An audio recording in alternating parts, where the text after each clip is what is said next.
আল্লাহ রমজান মাস গুনাহ মাফের মাস, নাজাতের মাস। নবীজি হাদিস পাকের ভিতরে ইরশাদ করেছেন, রাগিবান ফুরুজুলান দাখালা আলাইহি রমাদান সুম্মা সালাফা ক্বাবলা আন ইউফারা লাহু। রমজান মাস পেয়ে যারা গুনাহ মাফ নিতে পারলো না, তারা হতভাগা চলে যাচ্ছে। আল্লাহ কয়েকটা রাত্র, কয়েকটা দিন মাত্র বাকি আছে। আল্লাহ গো, গুনাহ কতটুকু ক্ষমা নিতে পেরেছি জানি না। দুনিয়ার ব্যস্ততার কারণে আপনার কাছে ক্ষমা চাওয়ার মতো সময় সুযোগ আমাদের হয় না।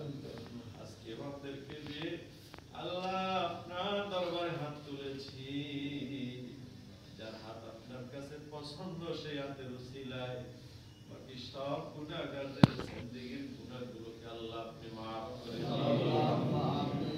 আল্লাহ তারাবির নামাজ আদায় করে ক্লান্ত শরীরেও এই আহ্বানে আমরা একত্রিত হয়েছি। আল্লাহ দুনিয়ার কোনো স্বার্থ নাই, একমাত্র আপনার রেজামন্দির জন্য, সন্তুষ্টির জন্য একত্রিত হয়েছি। আল্লাহ রব্বুল আলামিন, এই শুধু এতটুকু উসিলায় আমাদের জিন্দেগীর গুনাহগুলোকে আল্লাহ আপনি মাফ করে দিন।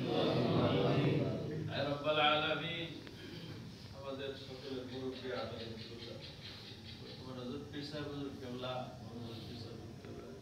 পীর আহমদ সহ পরিবার পরিজন, ছোট হুজুর সহ হারামাইন শরীফাইন হযরত জিয়ারতে মহান ইবাদতুল দিন ভিতরে তারা লিপ্ত আছেন। আল্লাহ হুজুরকে সহি সালামতে উমরার কাজ সম্পন্ন করে আমাদের মাঝে ফিরে আসার তৌফিক দান করুন। হুজুরের মাধ্যমে আমাদের সালাতু সালাম